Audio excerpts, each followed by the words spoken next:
Pag-usapan natin to. May question na dumating sa akin. And the question is, biblical ba ang ninong-ninang? And 'di ba sabi natin bawal tumanggi. Yun yung sinasabi kapag tawag dito, you are invited to be the sponsor ng bata. So, godparenting.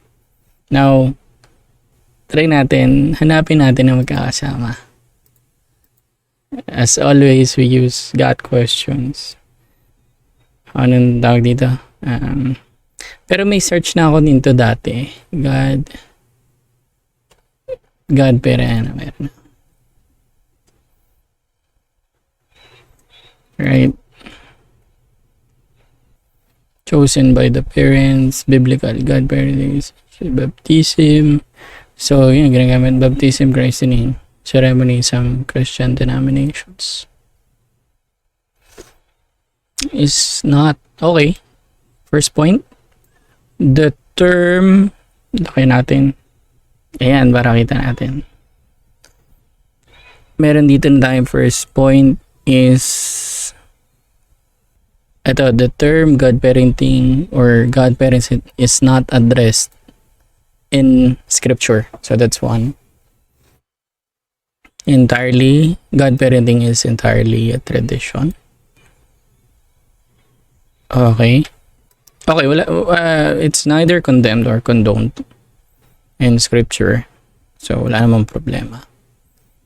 Godparents are chosen sponsors. Yan yung ginagamit natin ngayon.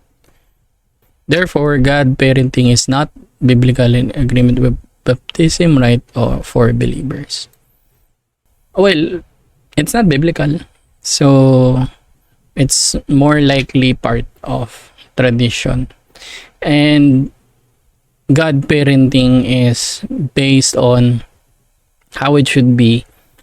Pangalawang magulang ka ng bata. So, you are in agreement na kung sakali may mangyari doon sa the parents of the child, willing ka to take over, to be responsible, not like 100% responsible, pero may kailangan ka rin gawin para doon sa bata. So make sure na you are ready to be a godparent kasi it's more likely 50% parenting.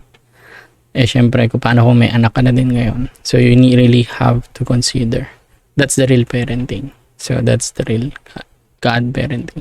Again, it's not biblical, but it's more of a responsibility. Pag-isapan natin yan.